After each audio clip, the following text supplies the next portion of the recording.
Baik anak-anak, dari cerita Alkitab tentang orang Samaria yang murah hati yang terdapat dalam Injil Lukas pasal 10 ayat 25 hingga ayatnya yang ke-37. Di sini ibu ingin bertanya kepada kalian dengan pertanyaan yang pertama.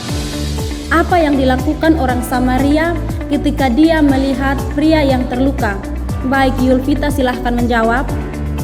Oke, jadi jawabannya adalah orang Samaria merasa belas kasihan, merawat luka-lukanya dan membawa ke penginapan untuk dirawat.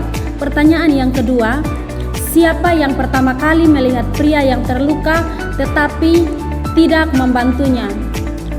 Oke, Runita silahkan menjawab. Baik, jawabannya adalah seorang imam. Pertanyaan yang ketiga, kapan Yesus menceritakan perumpamaan tentang orang Samaria yang baik hati? Silahkan Elsie. Oke, jadi jawabannya adalah Yesus menceritakan perumpamaan ini ketika seorang ahli Taurat bertanya kepadanya tentang cara memperoleh hidup yang kekal. Pertanyaan yang keempat, di manakah orang Samaria membawa pria yang terluka setelah membantunya? Jawabannya, Nisa silahkan menjawab. Oke, jadi jawabannya adalah ke sebuah penginapan untuk dirawat. Pertanyaan terakhir, sebutkan siapa yang terluka dalam cerita ini. Silahkan Mariati. Oke, jadi jawabannya adalah seorang pria yang melakukan perjalanan dari Yerusalem ke Yeriko yang diserang oleh perampok dan ditinggalkan setengah mati di tepi jalan.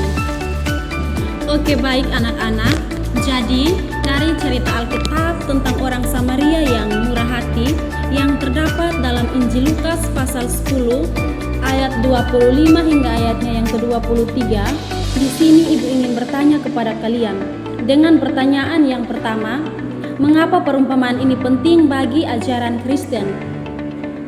Ya, Wati silahkan menjawab. Oke, baik.